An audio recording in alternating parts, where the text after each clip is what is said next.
Okay, I'm picking up now with Unit 2B. So the last little video lecture here to prepare you for that Regents exam was 2A. That's the beginnings of the constitutional foundations. And we talked a bit about, just finding my place here, we talked a bit about the American Revolution, how we get to the Revolution from the French and Indian War. I'm now going to pick up with the end of the Revolution because, and I'm splitting this in the Unit 2 into two sections because there's so much to talk about American government. If you get the information about American government down, it will help you with the rest of American history because then it's clear what the various fights are about or what some of the court cases are about, and it makes it much easier to put things into context. So here we go. End of the American Revolution. As you should know, Treaty of Paris ends the war. In 1783, after much negotiation, the Battle of Yorktown, which is the last battle of the war, the last significant battle of the war, is 1781. It takes about 2 years of negotiation to get the American Revolution settled. The British agree to walk away from North America, and on November 25th, 1783, the very last British troops left the new United States of America on what we call Evacuation Day. It used to be a much bigger deal than it is today. And they sailed right out of New York Harbor.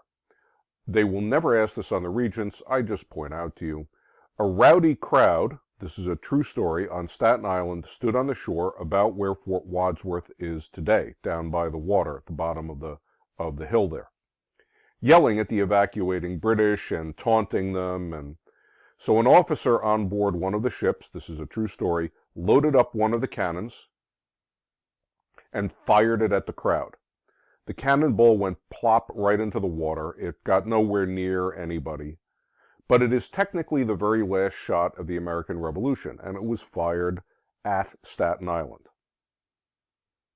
That's worth remembering, I guess. Yeah? Okay. Under the new United States of America, we had a government. During the Revolution, they had to create a government to manage things. The document was the Articles of Confederation. It was the very first document that set up the United States government. But it turned out to be a failure. It didn't really work. We have to talk about why for a minute. So students will examine the weaknesses and successes of government under the Articles. It's the first government of the United States. I guess you can say a success is that it won the Revolution, because it did. It was the government that George Washington, as a general, was answering to. The problem was, it was more like a treaty among mini-country states. Each state had arguably way too much independence and went off in separate competing directions. So this new United States of America, you want the 13 states, and we can call them states now, cooperating. Instead, they were all competing with each other for trade and business and all kind of doing their own thing. Weakness. The Articles created a Congress to make law. That was the Continental Congress. But no president or executive to actually carry out the laws. So if Congress made a rule, there was nobody there. There was no whole executive branch, it just didn't exist, to do anything about it. Further, if you had a problem under the laws, where did you take it? There was no court system to interpret those laws. And to get anything done, even to get a law passed, you almost had to be unanimous all the time among the states. The powers of Congress were so limited. So what Congress was actually allowed to do, even when it did anything, were so limited it couldn't really manage the country particularly well.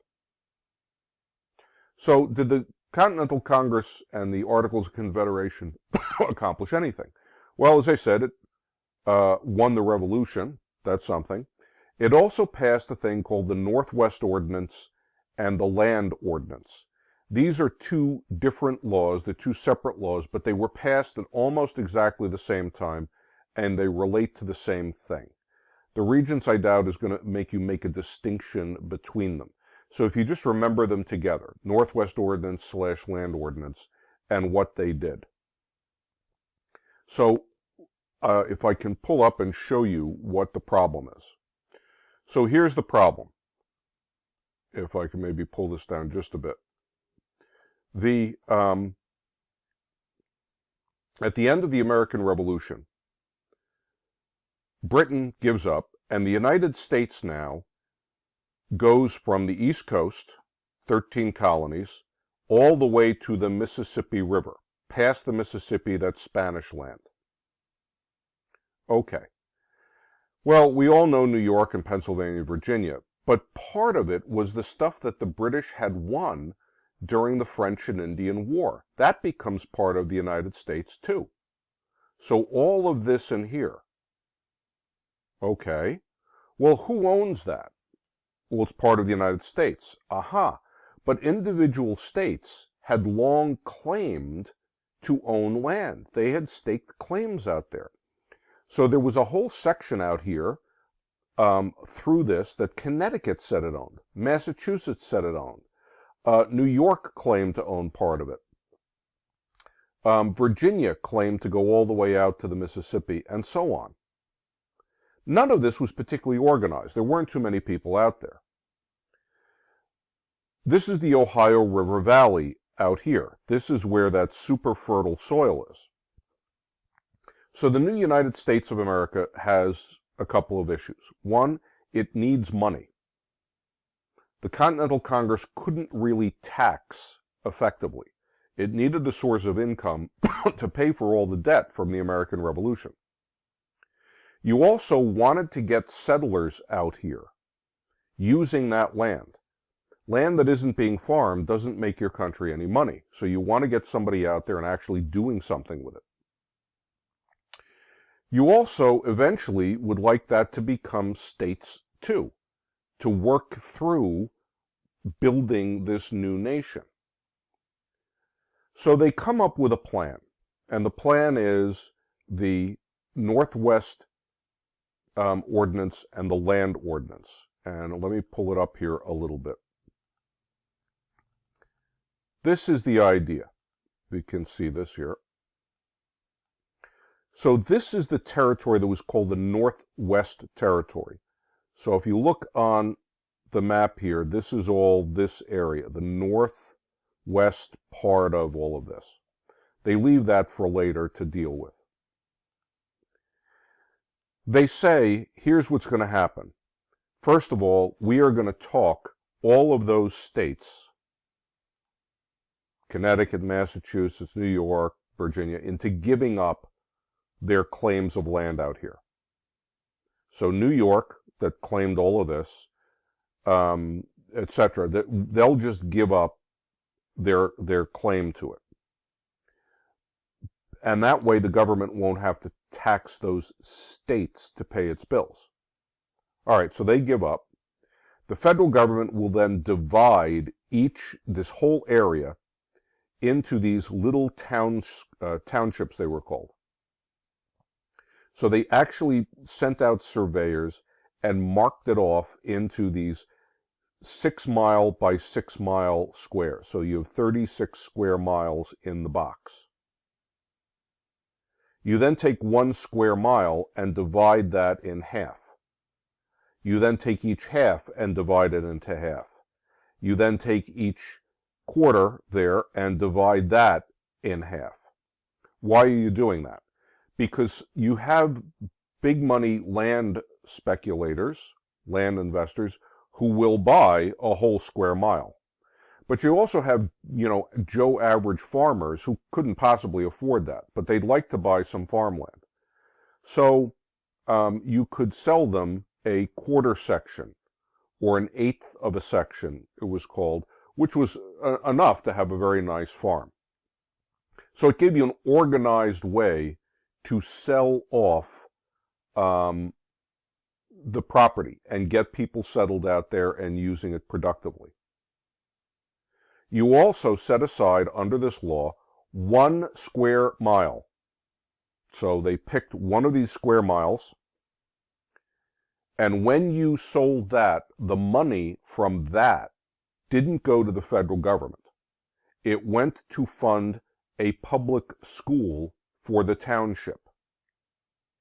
Now, public schools were not something that was available throughout the 13 states. As we've spoken about before in some of these earlier lectures, New England had a lot of those schools because New England was all about those little villages and farms clustered around them. The farmers had cooperated, set up schools, and so New England was fairly thick with little village schools. But if you got down to Virginia or the Carolinas, not so much. The idea of publicly funded schools coming out of tax money was kind of unusual and very forward-thinking. They also made a rule that as this filled up, and you don't have to remember the exact numbers of population, just remember the idea. When you got enough people in an area, they would be allowed, instead of being run by the Congress, they could have their own little regional assembly. And when that got organized enough, they could apply for statehood. So it gave a way for these territories to eventually become new states. This worked pretty well. So the Northwest Ordinance wound up selling off this land, getting it into good, prosperous farmland, creating schools out there, and by 1803, Ohio was ready to be a state, Indiana in 1816, Illinois in 1818. You can see the farmers sort of marching across through that Ohio River Valley. And then they spread out a bit. They go up into Michigan and Wisconsin later on. One other thing to notice about this is forbidden in this new territory is slavery. The Continental Congress didn't want to extend slavery into this area. We'll talk about why in just a little bit, but that's worth noting. Okay, so we just talked about all of this. You can look at that in the notes. So the downside of the Articles of Confederation is it wasn't very strong, it wasn't very well organized as a government, didn't have enough power to really function, and the states all kind of ran off in their own direction. Positive side of the Articles is it was the government when we won the Revolution, and it did this pretty clever Northwest Ordinance, land ordinance thing. Okay, well, what happens next? What happens next is a thing called Shays' Rebellion. Remember this? This is a bunch of farmers up in Massachusetts. They're very heavily in debt. The banks start to foreclose on their farms. The details of it you can go reread in your book. It has to do with the banks and the Massachusetts government demanding to be paid in coinage, that is gold and silver money, not in the paper money that most of the farmers actually had. The government refused to honor that. The Shays' Rebellion guys also were mostly American Revolution veterans, and they had expected to get some pay for having served in the military, and that was not forthcoming. So they decide, under this farmer, whose last name was Shays, so that's why it's Shays apostrophe S, to take over the courthouse in Springfield and really kind of go on a little mini reign of terror throughout Massachusetts. The government tries to respond to it, but it can't. It doesn't have an organized army. The Congress doesn't really know what to do. It takes a while. Shays' Rebellion is finally put down, but it takes a long time, and they almost win. That scares the hell out of everybody. And so, people begin to get the idea, the Articles of Confederation is just not working. We need to rethink and come up with a better plan. And so in 1787, just 4 years after the revolution is over, all the states send delegates to Philadelphia to a constitutional convention to rethink the national government. They immediately choose the best leader among them, a delegate from Virginia named George Washington.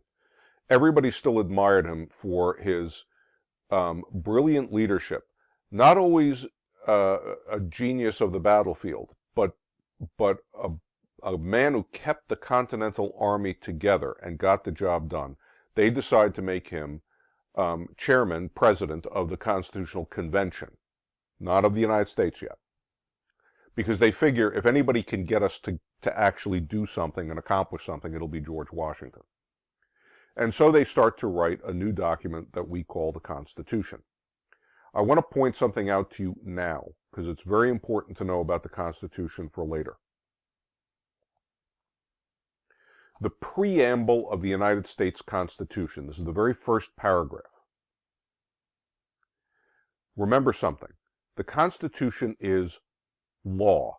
There is no poetry in the Constitution. Every word is there for a reason. It begins, "We, the people of the United States, in order to form a more perfect union, establish justice, ensure domestic tranquility, provide for the common defense, promote the general welfare, and secure the blessings of liberty to ourselves and our posterity, do ordain and establish this Constitution for the United States of America." Let me say this again. Watch the grammar. "We, the people of the United States, do ordain and establish this Constitution." Why does that matter? "We, the people" is not poetry. It is law. And I'm not giving you a 4th of July speech. The Articles of Confederation had started, whereas the delegates of the United States in Congress assembled did agree to certain Articles of Confederation and perpetual union between the states of New Hampshire, Massachusetts Bay, Rhode Island, Connecticut, etc., etc. There's a big fat difference here. The Articles of Confederation was 13 states, each state agreeing to be a member of this group. And therefore, in theory, a state could opt out. The U.S. Constitution is written by the whole people. All 350 million of us or so that exist in the United States now are parties to this Constitution. Why is this important? Well, for instance, when the Civil War breaks out, the state of South Carolina says, "We don't like what's going on. We are going to opt out of America." Abraham Lincoln makes a legal argument, not that it's a bad thing or it's no good, but that it is illegal. There is no such thing as a state opting out of the Constitution. Why not? Because the Constitution is not a pact between states. It is a pact of the whole people. If you want to end a contract in business, you can do it if both parties agree. So if I sign a contract to sell you something and you sign a contract to buy it, and then we both have second thoughts, we shake hands, we both agree to end the contract, that's okay. But one side can't do that. I can't sign a contract and then turn around and say, "Well, I've decided I'm not going to live up to it." That's illegal. Lincoln's point is, if South Carolina wanted to leave the Union, that could only happen if the whole of the American people agreed to it. And that's important to realize. That's the idea of the sovereignty of the people. The whole people of the United States are the sovereign. A sovereign in Europe means a king. In America, the people collectively as a whole are the, if you like, king of America. No individual. Therefore, as a group, we are all the government of the United States. No one person is the government. You can't decide for yourself you're not going to follow the law. but we all as a group can choose to change it. Government officials are there to be delegated by us as a whole group. That's what an election is, to act on our behalf. Okay, it's an important idea to get. That's called popular sovereignty. Popular meaning of the people, it's the Latin word of the people, and sovereignty, the whole people are the king. Okay, well, let's talk about this Constitution that they write. They walk in, and what are you going to do? James Madison, who is a delegate from Virginia, he walks in to this convention. He's probably the brightest guy in the room. He's a very capable man. And he puts down on the table a plan called the Virginia Plan. How about we do this? Under it, each state would be represented in a new Congress, create a new Congress, by population. So the bigger the state is, the more seats they get. Ahem, I say, Virginia is by far the most populous state at the time. Far outranks New York, for instance. More Americans should get more say, says Madison. Well, at the same time, William Patterson, who's a delegate from New Jersey, comes in and offers the cleverly named New Jersey Plan. Under Patterson's plan, each state would get an equal vote in the Congress, just like in the old Articles of Confederation. Notice that New Jersey was the 9th largest state, ahem, because we are a federation of equal states. What's going on? Well, Madison, of course, would like more juice for Virginia, and Patterson and the small states like Delaware and Rhode Island are afraid they're going to get trampled. Virginia and Massachusetts will just run the whole show.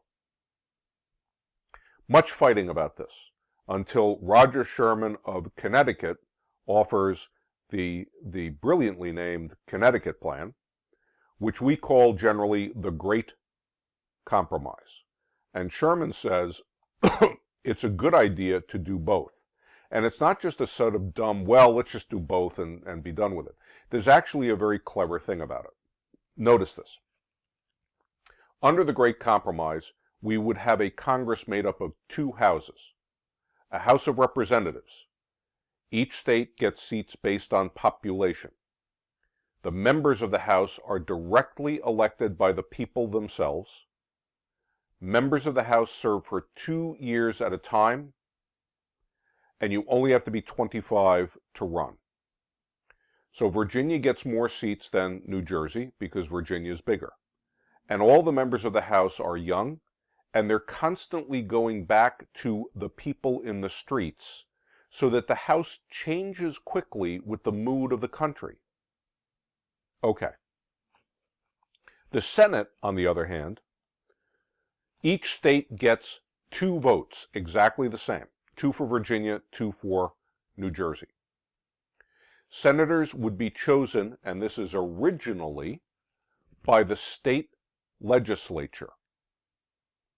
Now, you should know, it's coming up later, we changed that at the beginning of the 20th century.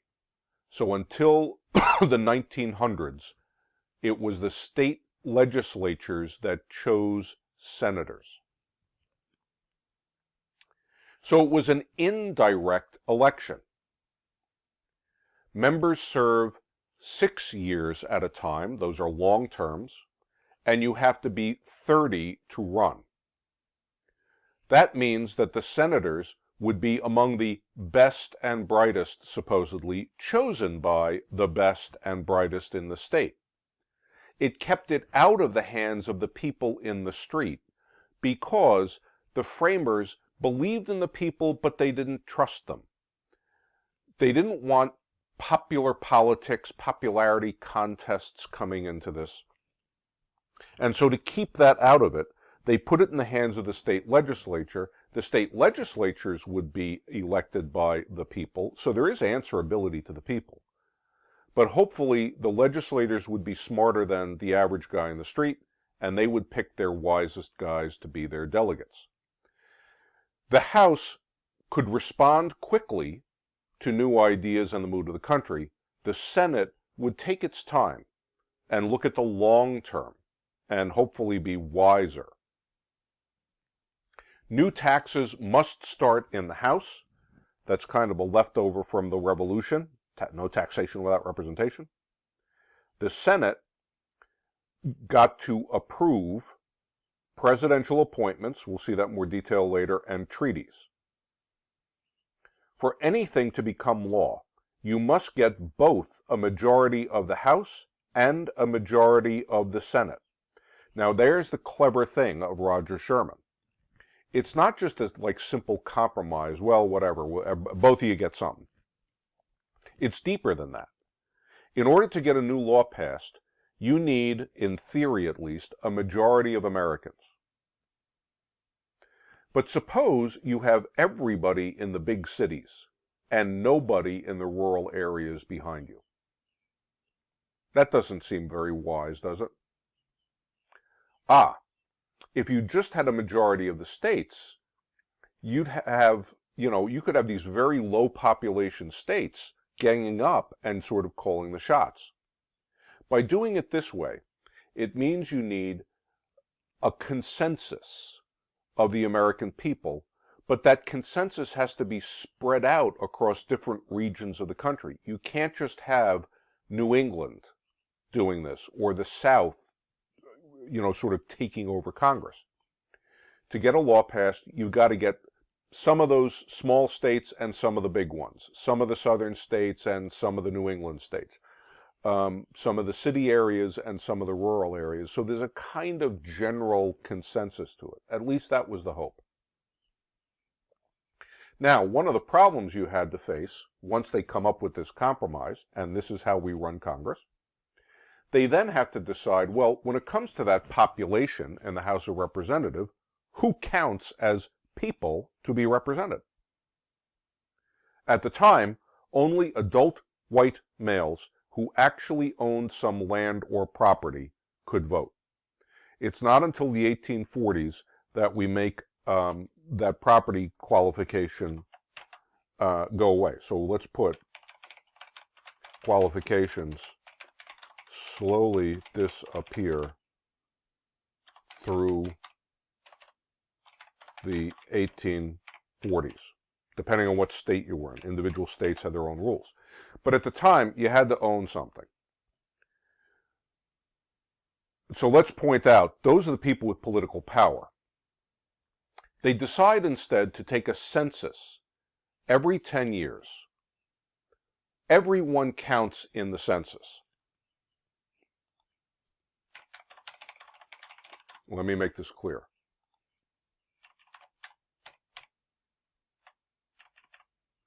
Men, women, children, the poor and the rich. They simply went around the county and they counted up. And if you were a dad and a mom and you had 3 little kids, you counted as 5 people for this enumeration of the census. Okay, but what about slaves? Slaves are mere property under the law. Do they count as people? Virginia, maybe you're surprised, says they count. Well, why the hell would Virginia want slaves to count? Aha! Slaves made up literally half the population of those southern states. Virginia, North Carolina, South Carolina, Georgia. Slaves can't vote, but if you count them, it gave southern states double the number of seats in the House they would have otherwise. Massachusetts, on the other hand, says they don't count. Massachusetts had already abolished slavery, a thing called the Quock-Walker case. I'll talk about that in detail in just a minute. So since Massachusetts had no slaves at all, they said if Virginia says slaves can't vote, can't own land, are just property, how can Virginia count them for political representation? That's not fair. In fact, I should point out, they were afraid States would dominate Congress. If you let it have that extra population, they're going to take over the show. The compromise they come up with is the 3/5 compromise. Make sure you understand this because most people get this wrong. The 3/5 compromise does not say that a slave is 3/5 of a person. No. It's kind of worse than that. It said slaves aren't people at all. Treated, I should say, as I amend this. A slave isn't a person at all. Here's what you do. You count all the slaves, multiply that number by 3/5, 60%, and add that number to your white population number to figure House seats. So slaves they were not a person at all. They didn't get 3/5 of their rights or anything like that. This was just a mathematical game. That 60%, 3/5, was considered enough of a boost that Virginia was happy. It wouldn't be dominated by New England, but considered a weak enough boost that New England didn't fear that Virginia and the Carolinas would run the whole country. So that's where that comes from. Let me point out something about slavery itself, what they put into the Constitution about that. Very important. By 1787, slavery was actually on the decline. The slave trade into the United States had slowed way down, and slavery itself was becoming less and less important to the Southern economy, which was still all about tobacco. Let me point out what's going on in the rest of the country.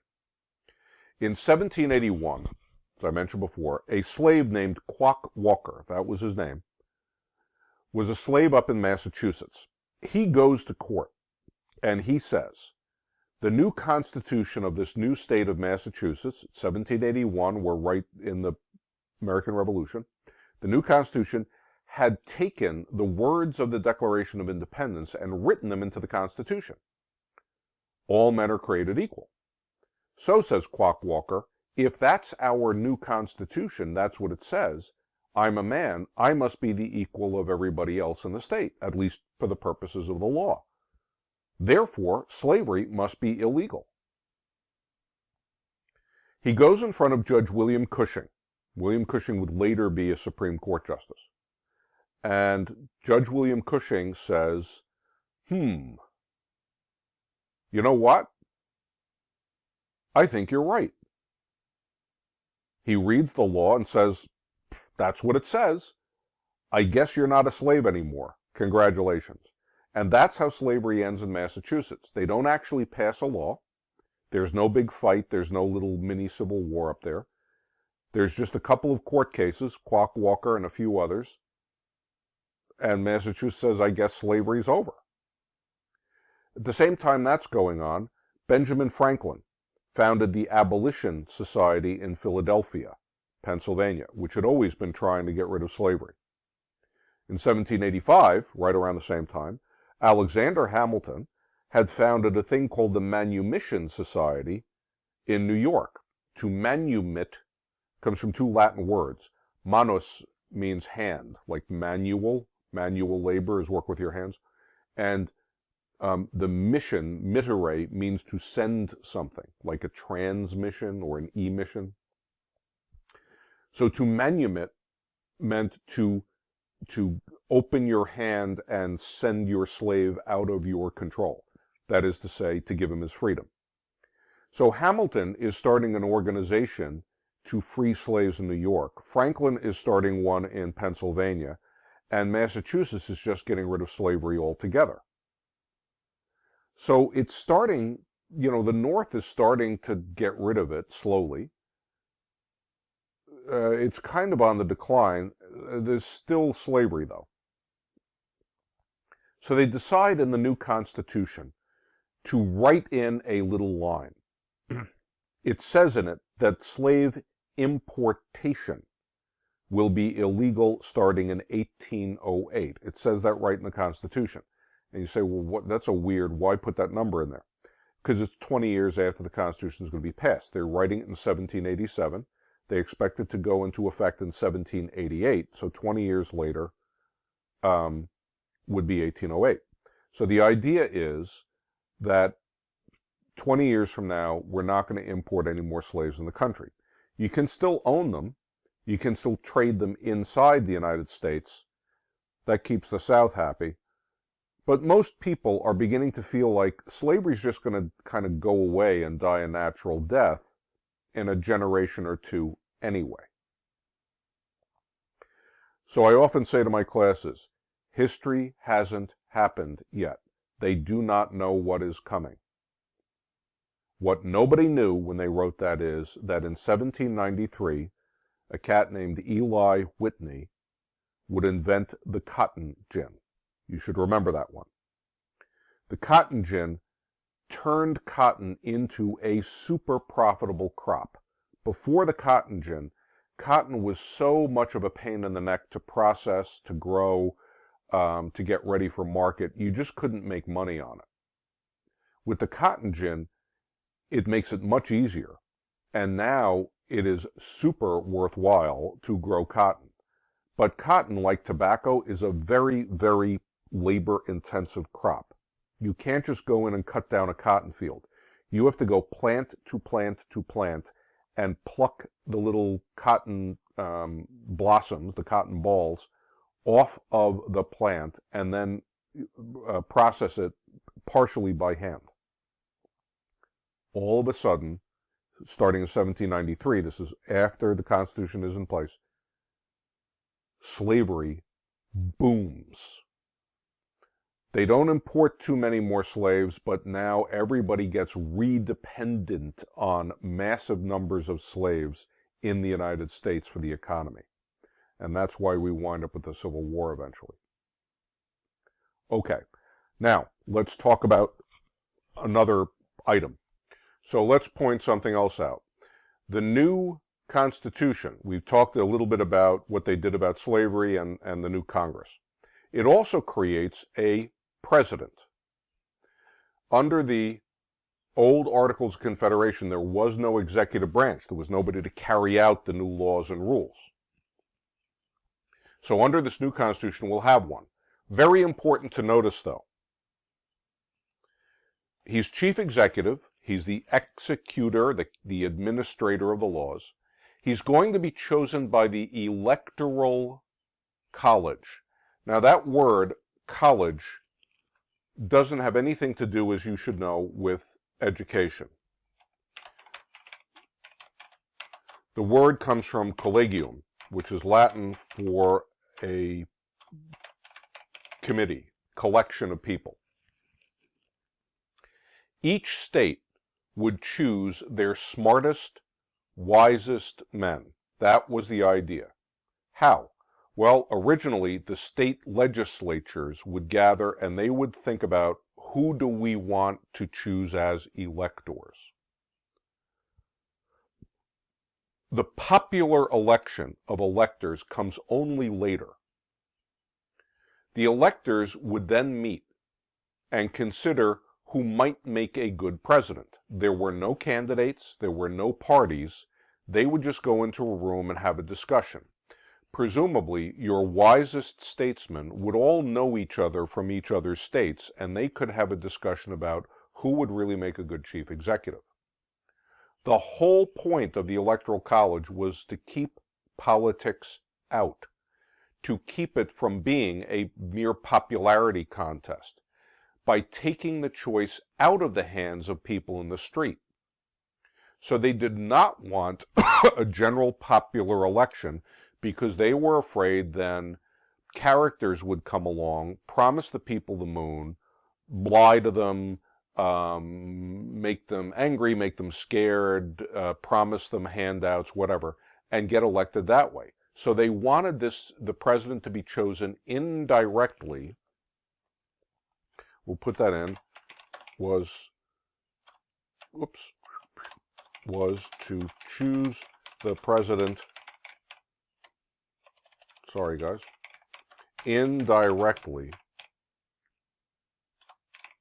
not a popular election, so that you would keep the politics out of it. Well, very quickly, you get parties, candidates. Eventually, states start to let the people choose electors, and we're off to the races with our modern political system.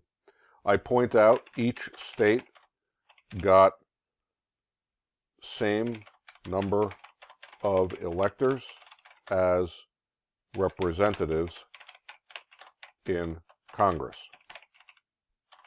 At least 3 states guaranteed 2 senators and 1 House of Reps member, but more for a larger population. Today, we live with a system in which every state allows the people of the state to choose the electors, and that has turned it into the political system we now think of, where you have a party, you have a candidate, electors are pledged to certain candidates, and so on. But that was not the original idea of it. Finally, I'll point out, and a Supreme Court, plus lower federal courts. So the new Constitution creates a whole federal court system.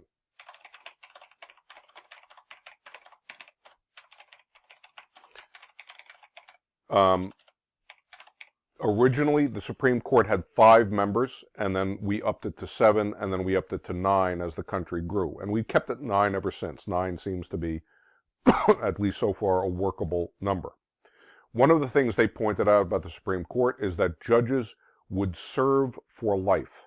Once you're appointed a judge and confirmed by the Senate, we'll talk about that in just a minute, you're there permanently. Unless you engage in criminal misconduct, for which you can be impeached, you can't be fired, your salary can't be cut, you don't have to run for re-election.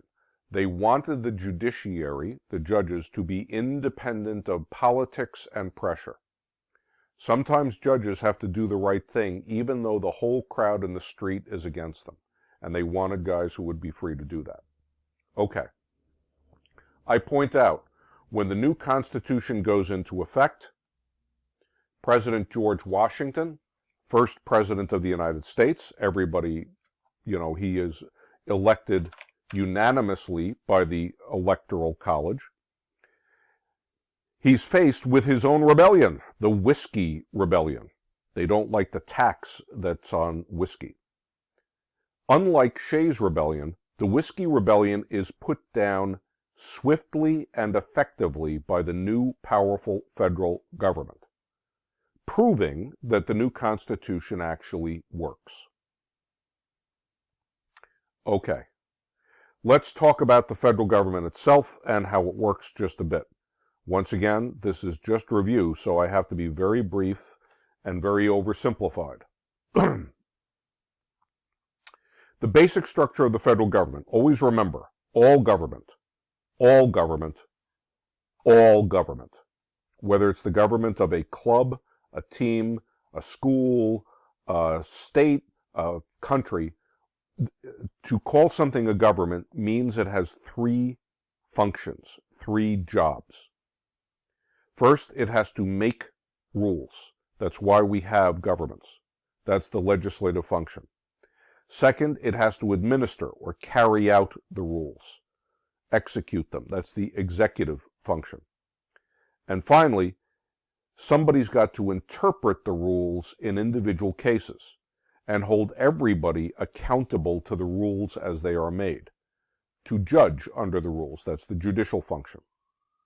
So if you think about, for instance, I don't know, pick anything, the bowling team. You got a coach, right? The coach sets the rules for the team, when you have to show up for practice and so on. The coach then administers the rules for the team. He takes attendance and makes sure guys are doing the right thing. And if there's a question, you go to the coach to say, well, I didn't make the practice because I had thus and so going on, and I thought that was okay under the rules you made. And he gets to judge and interpret the rules. In that case, all three functions are in one person.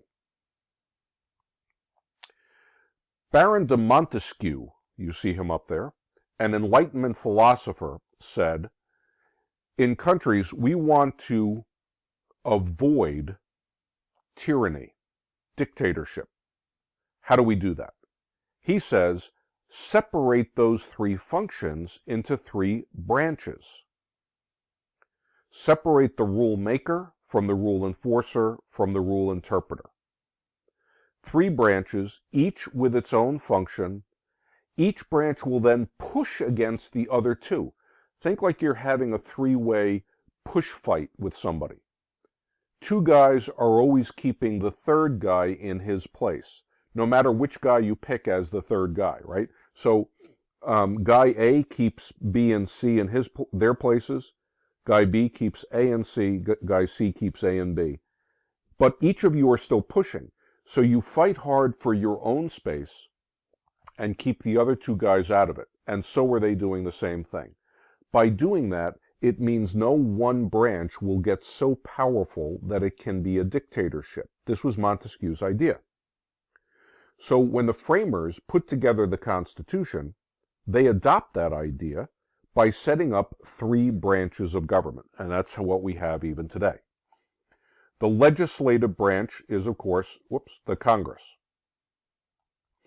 Article 1 of the Constitution, Section 8, lists the enumerated powers of Congress. These are the listed powers, the specific powers given to the federal government. Both houses must pass by majority vote a bill for it to become law. So you need a majority of the House and a majority of the Senate.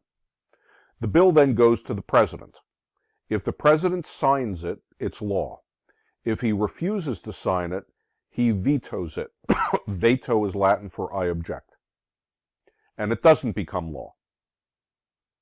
It still could become law if the Congress repasses it, now not with just a majority, but with 2/3 of both houses. That overrides the veto. Congress makes law, but it cannot administer it. That's the president's job. Congress makes law, but the Supreme Court can declare the law unconstitutional. The people made the Constitution. The Constitution is itself a law and outranks all other laws. So the court can hold the president and Congress accountable to the Constitution. If the president engages in misconduct, the House of Representatives can impeach. Remember, impeachment is just the official accusation. The president is then put on trial by the Senate. The Senate must vote to convict by 2/3 to remove him from office. Again, I'm racing through this because there's only so much time, we can do a review on this. Hopefully this is all just reminders. We have impeached presidents 4 times. Andrew Johnson was impeached after the Civil War. Bill Clinton was impeached in the 1990s. Donald Trump was impeached twice, in 2019 and in 2021. In no case, though, was a president actually convicted. They all fell short. Andrew Johnson was not convicted by 1 vote. He was, the guys trying to convict him were 1 vote short. Clinton and Trump, neither of them were particularly close to being convicted. Notice, too, don't be fooled, Richard Nixon, some of you know, never actually impeached. That's the Watergate scandal that comes later, but you may remember. They almost impeached him. They were about to impeach him, but he short-circuited it by resigning. So got out of it that way, if you like. Okay, so that's the legislative branch. Now we talk the executive branch. The president. He's the chief executive, so he administers, carries out, enforces the law. He is also, under the Constitution, commander-in-chief. He cannot declare war. Only Congress can do that. But he is in charge of managing the military. He is head of state, we call it. That means he gets to do things like negotiate treaties with other countries. But the treaty doesn't become law until it is ratified, that is, approved by a 2/3 vote of the Senate. The president gets to appoint executive branch officials like cabinet officers, the guys in charge of the Department of the Treasury and Department of Defense and Department of State and Department of Interior. But those guys must be confirmed by the Senate, not the House, just the Senate. The president also appoints federal judges. So we don't elect federal judges, they are appointed by the president, including the judges of the Supreme Court. But again, to prevent him from just, using the system for himself, he names them, but they must be confirmed by the Senate. The president serves a 4-year term, must be 35 to run, and a natural-born citizen. So he has to have been born a citizen of the United States. He has to be at least 35 years old. To the framers, you had to be 25 to be in the House, 30 to be in the Senate, 35 to be president. They hoped that led to some maturity. And a 4-year term. Starting in the 1940s, restricted to 2 terms. So let me just remind you, George Washington served 2 terms as president. At the end of his 2nd term, he decided to end it, not to accept re-election. He thought it was unhealthy for the country to have a president who served for too long. That would have the potential of turning him into a kind of dictator. So he voluntarily stepped down. Ever since Washington, there was a tradition, not a law, that presidents generally did not go for a 3rd term. Franklin Delano Roosevelt, elected president in 1932 during the Great Depression, was elected, I should say, to 4 terms. He died right at the beginning of his 4th term. Well, it was an unusual time. We were in the middle of the greatest economic emergency in American history, the Great Depression, and that went right into World War II. But after that, we decided, okay, let's not do that again. And we made an actual constitutional amendment to limit the president to 2 terms. Okay, now we get the judicial branch. That is the U.S. Supreme Court. Once again, and the courts below it. Lifetime terms for the Supreme Court, like all federal judges. Again, so they can judge wisely and justly without having to be politically popular or fear they're going to be fired. That's what we call judicial independence. 9 justices on the court at present. The Supreme Court can only review cases that come up under federal law or the Constitution itself. So just because you don't like something or you're going to take your case to the Supreme Court doesn't mean you get to. You have to find some federal law involved here. The Supreme Court cannot set policy for Congress or the President. That's their job. It can only decide if a policy or a law is illegal, unconstitutional. If it's not, it stands, even if the members of the court think it's a bad idea or unwise or something. Okay, another key principle in the Constitution you must know, federalism. The word federalism means a lot of different things. In this context, it means the United States is a federal republic, that is, made up of states. The Constitution makes explicit that certain things, war and peace, the minting, that is the making, the physical creation of money, interstate trade, are exclusively the work of the federal government. All things not federal belong to the states. So local traffic laws, education laws. There's nothing in the Constitution about education. Managing businesses that stay inside a state. So if you run a truck from New York to New Jersey, that's a federal thing. If you just run it from, one part of Staten Island to another, that's a New York State problem. States and the federal government exist in parallel. States do not have power because the federal government gives it to them, nor does the federal government have power because the states give it to the feds. If that were true, the feds could take power away from a state, or a state could opt out of federal law. No, both the federal government and separately the state government get their powers directly from the people. Each layer of government, federal and state, must stay in its own lane. They can cooperate, but one cannot cancel out the other, unless it is a purely federal matter, in which case the Supreme Court will say the state has to stay out, or a purely state matter, in which case the Supreme Court will say the federal government has to stay out. Okay, just to take a look real quickly here. So having talked about these checks and balances a little bit, let's just take a look at this quick. Executive branch, legislative branch, judicial branch. Congress approves presidential nominations. Congress controls the budget. Congress can pass laws, including over a veto of the president. Congress can impeach the president and remove him from office. That's Congress's checks on the executive.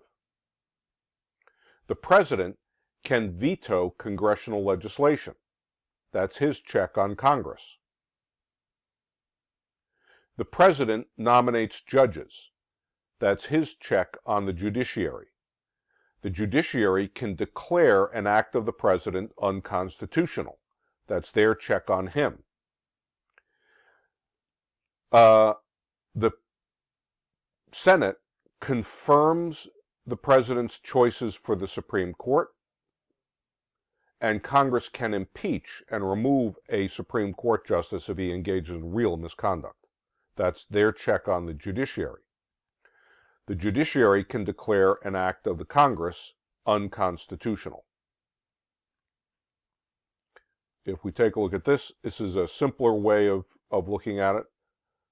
Congress makes laws and allocates funds. The president can veto laws. Congress confirms judicial appointments. Supreme Court can rule on legislation declared unconstitutional. President appoints justices. Justices can declare act of president unconstitutional. Okay. Let me also point out, no, we don't need that. Hang on, guys. We talk about federalism. We just talked about federalism. Let me point out, we talk about, this probably won't come up, but I'll just mention it to you. Dual federalism and cooperative federalism. Dual federalism is sometimes called layer cake federalism. The federal government does one set of things, the states do another, the localities, cities and counties do another, and they do not interfere with each other like layers of a cake. Cooperative federalism is when the federal government does things like fund state governments to do certain things, when local governments get funding from states, when the federal government makes rules about the money, and the states don't have to take it, but if they do, they have to follow federal rules. This is cooperative federalism, sometimes called marble cake federalism. I just point out to you, when we think about those differences, federalism, national powers, federal government includes the military, war, postal service, which was very important until the internet was invented. Set standards for weights and measures, so that a pound means the same thing in every state. Protects copyrights. I should be here, oversees commerce. State powers can establish local governments, set up schools, regulate state business, make marriage rules, etc. Okay, now, let's move on. They write this Constitution.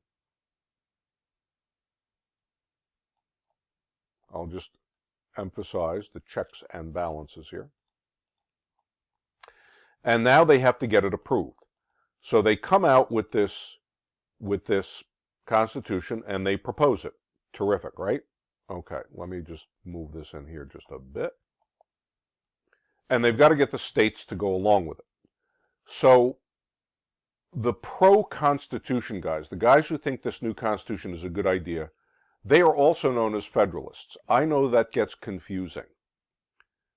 So be careful. The word federalism means different things at different times.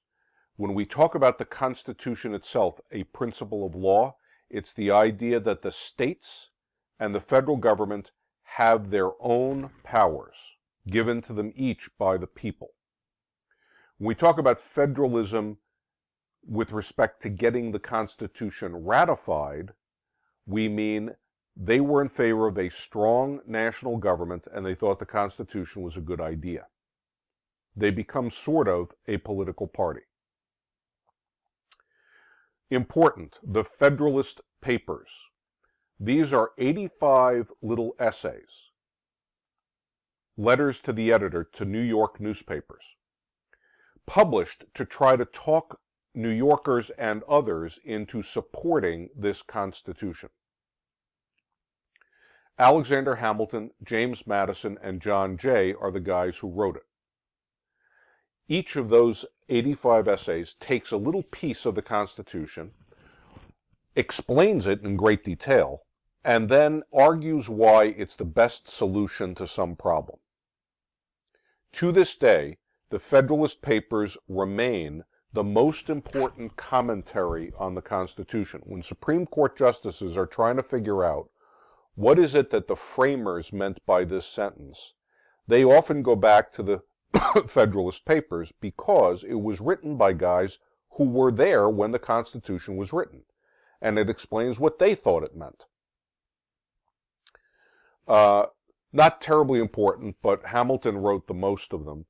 They were all published pseudonymously, that is, under a pen name, Publius. The Anti-Federalists were the group of guys who looked at this proposed Constitution and were afraid of it. They said it gives the new national government way too much power. Guys like Patrick Henry, Samuel Adams, John Hancock, and George Mason, all of them said, we just fought a revolution for freedom. Now we're giving power in a big way to this new national government. It bothered them. Among other things, they demanded a Bill of Rights, and a slew of essays, published under also a pseudonym, Brutus, come out arguing for this. To this day, historians are not quite sure who Brutus was. They have some suspicions. Eventually, Hamilton would give in. If the states support the Constitution as it is written, he says the very first thing the new Congress will do is propose a set of amendments to it. We call those amendments the Bill of Rights. Notice that the Constitution can be changed. An amendment is a change or an addition. It has to be passed by 2/3 of the House and 2/3 of the Senate and 3/4 of the state. So that's a pretty heavy burden. But we have done it. Okay. Point out, note, the Bill of Rights largely mirrors a similar document written for Virginia by George Mason, and some ideas in the English Bill of Rights from the 1600s. So the English Bill of Rights was something that was passed in England in the 1600s against the king. George Mason was a delegate to the Constitutional Convention from Virginia.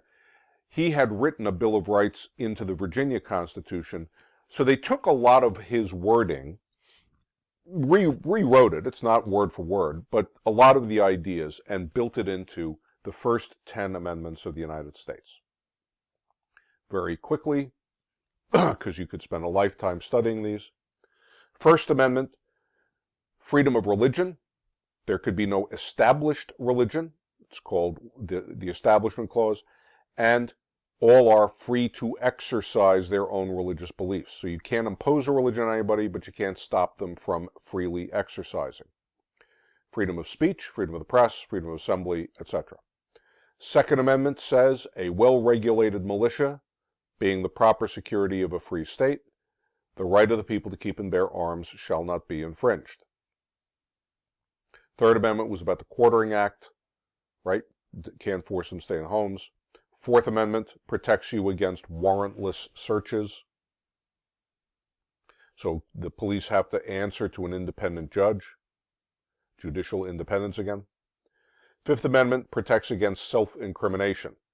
You have the right to remain silent. Anything you do say can and will be used against you.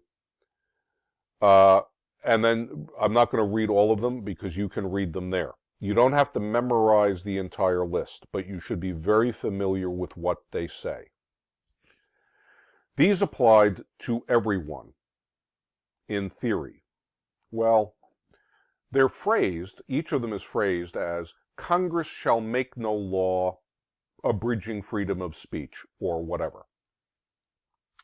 Well, Congress shall make no law, but could the states make a law abridging freedom of speech? Nobody was sure, and it took a century to work that out. It's not until the 20th century that we really kind of enforce it against the states. Who could bear arms? Well, not slaves, of course. So largely, the Bill of Rights was for adult white males again. That's simply just the truth. Under the new Constitution, President Washington, at the end of his first term of office, famously gives his farewell address, and he gives two pieces of advice to the country. You should know them both. First, he says, avoid the spirit of party. To Washington, party meant regional loyalty. So you shouldn't put the best thing for New England or for the state of Massachusetts or for working class people of Boston ahead of what's good for the country. The minute you put your party, whether it's Republican or Democrat, or your state, or your region, or your business group, ahead of what's good for everybody, if you're not willing to sacrifice sometimes your own personal good for what is best for the whole country, this country is not going to work, says Washington. He also encourages people of the United States to avoid permanent alliances, sometimes put as avoid foreign entanglements. In his world, the United States is still a baby weak nation. Permanently choosing France or Britain as our permanent ally risked making us their little brothers, and they would wind up sort of recolonizing us. That's what Washington was afraid of. Okay, I'm zipping along here. Alexander Hamilton, first Secretary of the Treasury. Hamilton's economic plan depended on having a strong national government, a national bank that would create a stable, uniform currency, paying off the debts of the country to give us good credit, paying off the states' debts that would give them good credit and make them dependent on this new national government so they'd want to support it. A tariff, that is a tax on imports, to make imports more expensive than American-made goods. That would boost American business. And Hamilton wanted the federal government to build roads and canals. He didn't really get that, but he got the rest of it. Hamilton's friends, who were the Federalists, mostly in New England, New York, and New Jersey, supported this because it's all about boosting a manufacturing economy, which is what Hamilton was about. Jefferson, Madison, and the Democrat Republicans, which are the other side of politics at the time, are against this. They represent the farmers, the rural areas. To them, a strong federal government meant less power for their states, and they feared a strong national government might start to interfere with individual rights, even though you still had the Bill of Rights. Farmers were never fans of tariffs. Farmers exported a lot of their grain to the rest of the world, so the fear was, if we have a tariff, so will foreign countries, and that'll make it harder for them to export their stuff. Farmers also tended to fear banks. Farmers were always borrowing money, they were always in debt, and they always looked at banks as the enemy, and Hamilton was all about a strong banking system. In Jefferson's world, we wouldn't be a nation of manufacturers, we'd be a nation of small farms with local farming towns. Okay. I want to jump down quickly to the bottom of these notes for just a minute and hit these very important Supreme Court cases. You need to know these. They love to ask about them. That have to do with how this new Constitution starts to function. You should know the details of these, so this is just a summary to remind you. Marbury-Madison, McCulloch, Maryland, Gibbons-Ogden. These are three of the early and most important Supreme Court cases. When you see Marbury-Madison, you should think instantly judicial review. It is the job of the Supreme Court to say what the law is.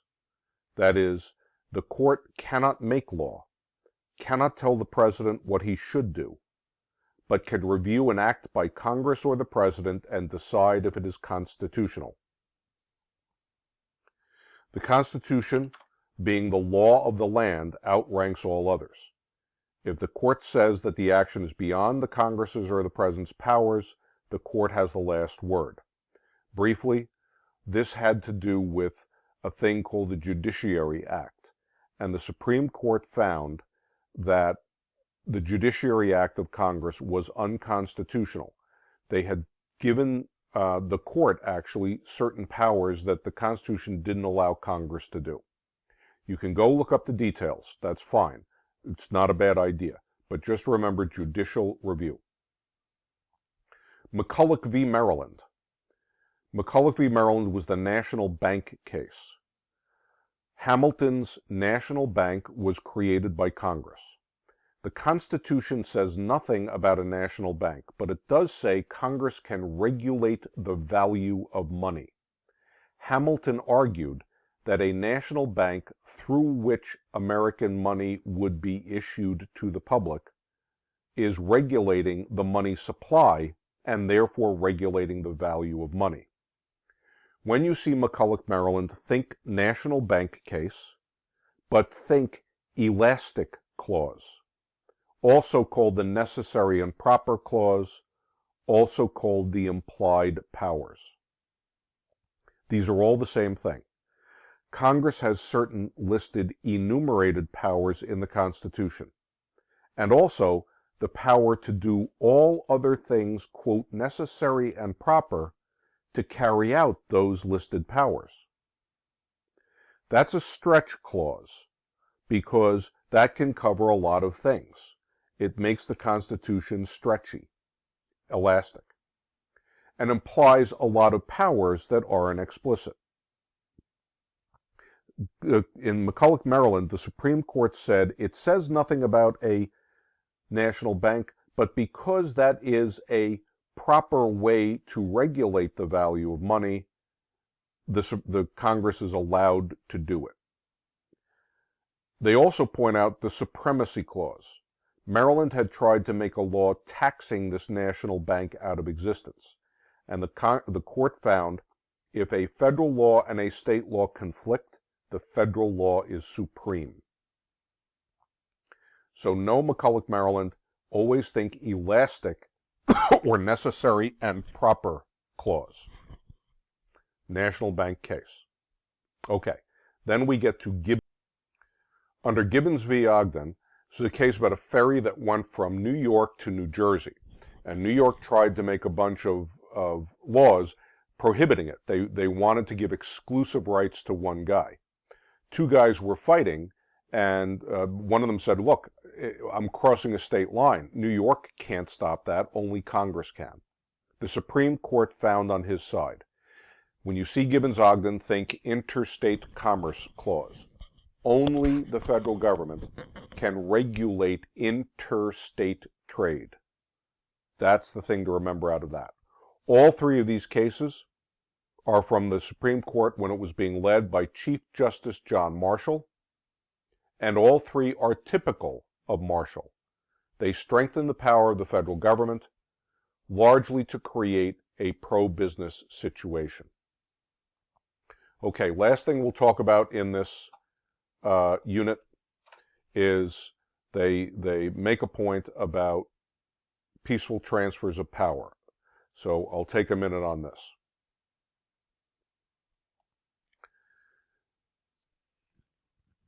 George Washington is president. He serves 2 terms. He's followed by John Adams. John Adams, by this time we're starting to get political parties. John Adams is the Federalist Party, pro-business, pro-Hamilton.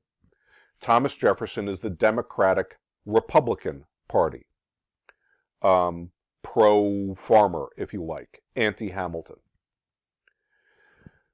Adams loses the election. Thomas Jefferson wins. Notice something I'll just mention. Most states only allowed people to vote at all if they owned significant property, and of course they had to be adult white males. Most states did not have elections for electors for president. The electors were chosen by the state legislature for the people. I mentioned that before. Keep it in mind.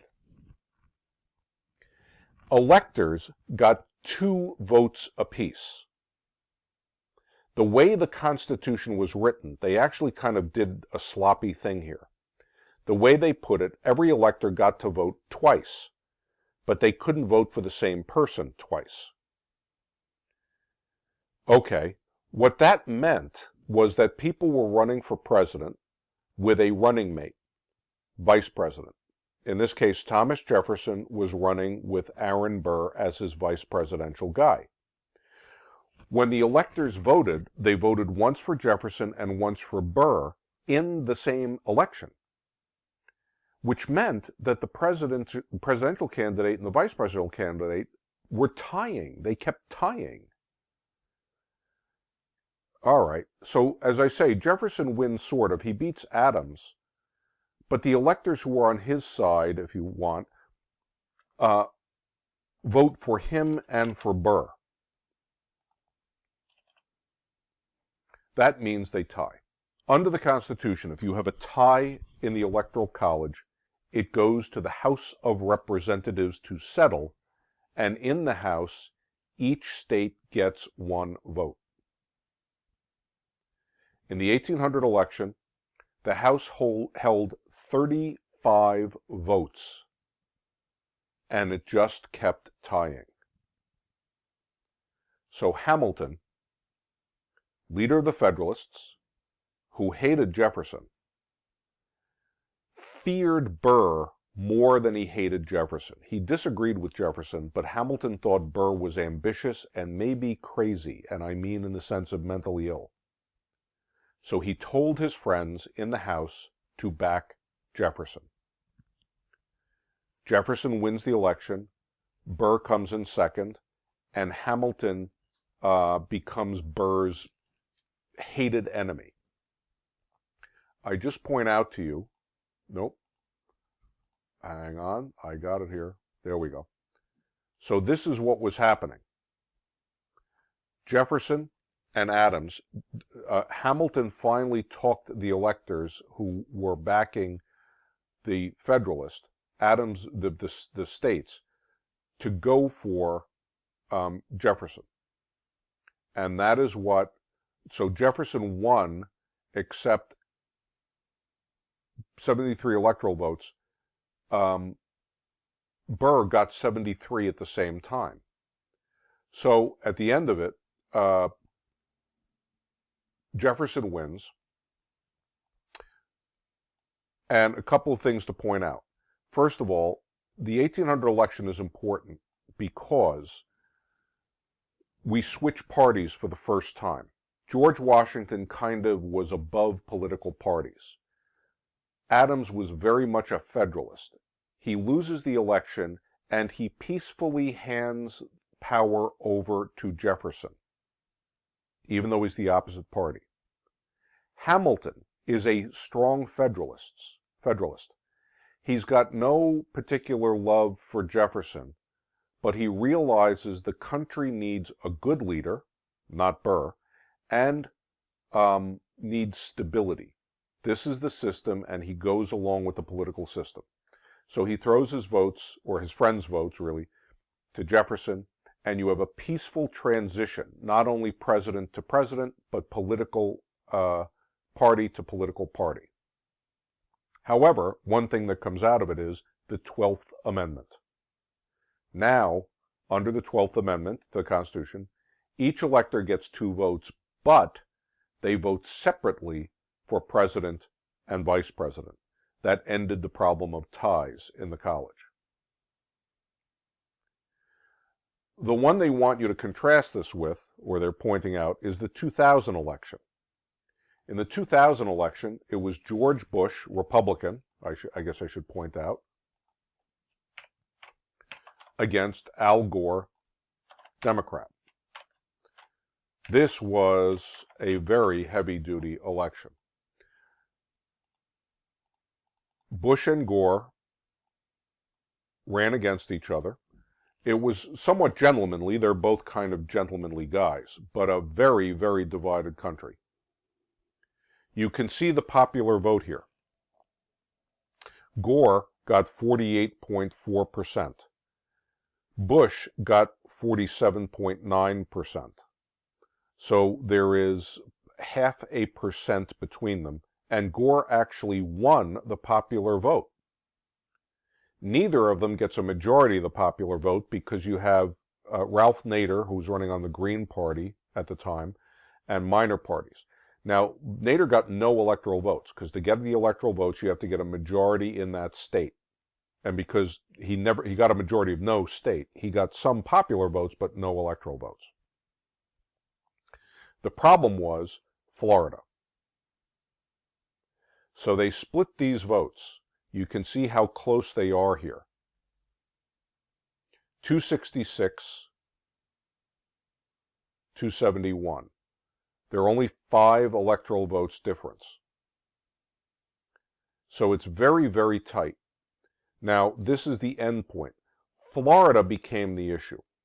They started counting the votes in Florida, and everybody knew whoever won Florida won the election. It's 25 votes there. It eventually goes to Bush, but just hang on. Before it goes to Bush, they're trying to figure out who gets it, and they're counting the votes. There is no claim that there are fraudulent votes or that it was rigged at the ballot box or anything like that. The problem is this.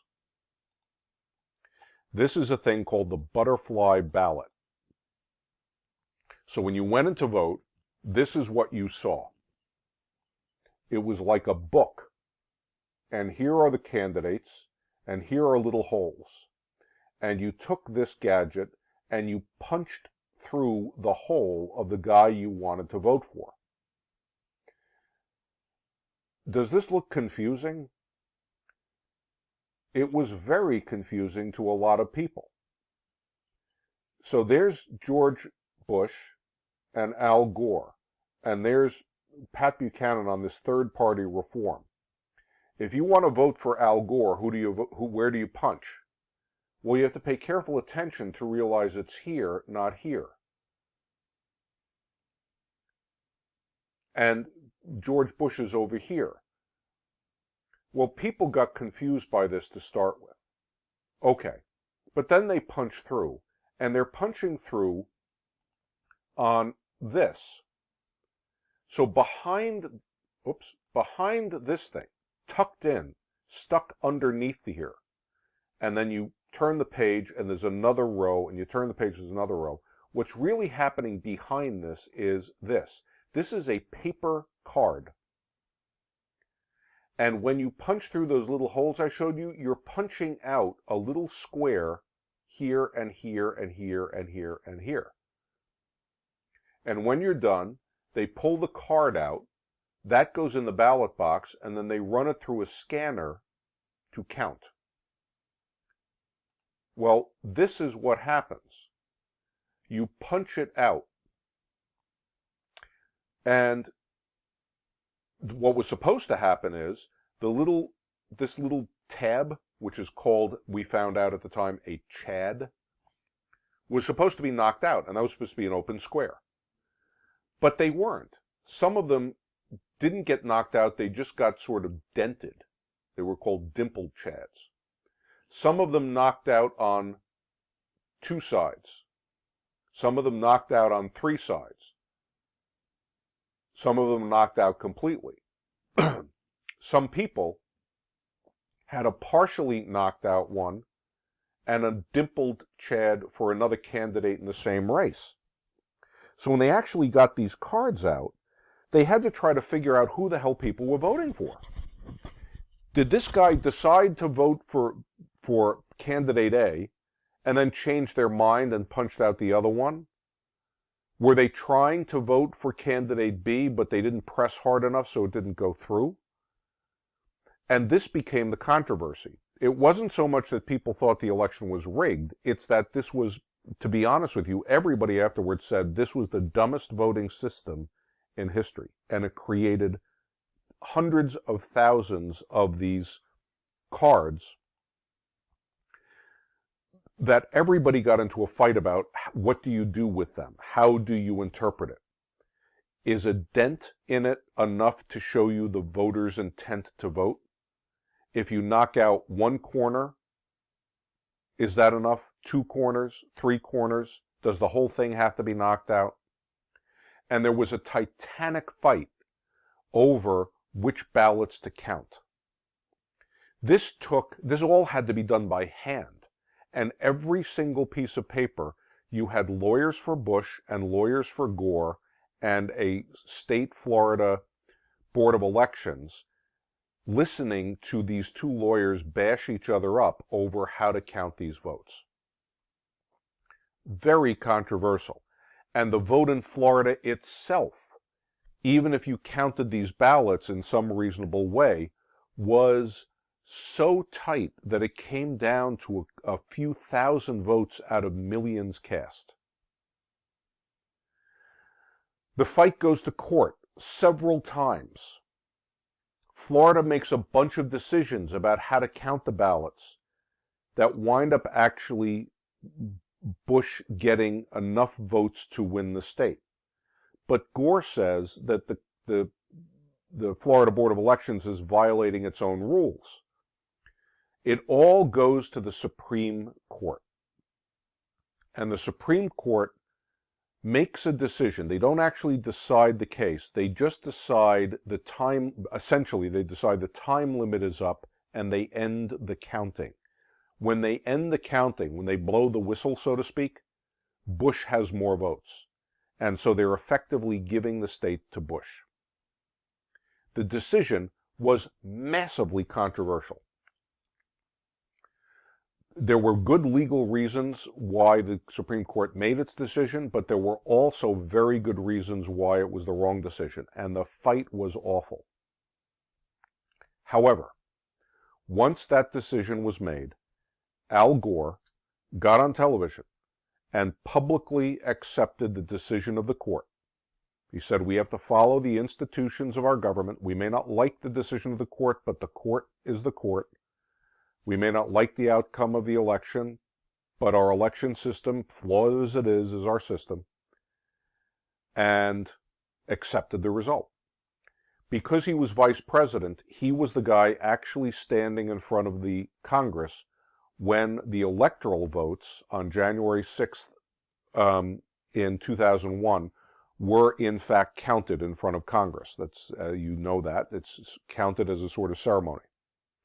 There were people in Congress who stood up and objected to the votes from Florida. And Al Gore, the loser in the election, made a public statement that the vice president did not have the power to interfere with the election or overturn a state's vote, and therefore he overruled the objection, and they continued the count. And he accepted the win. He congratulated George Bush. Both of those, 1800 and 2000 elections, are signs. The way our republic works is a peaceful transition of power from one president to another, and even from one party to another. Okay, I'll leave this unit here now. I know this was a very long one, but there's a lot to know. Gibbons v. Ogden. This is the Ferry case.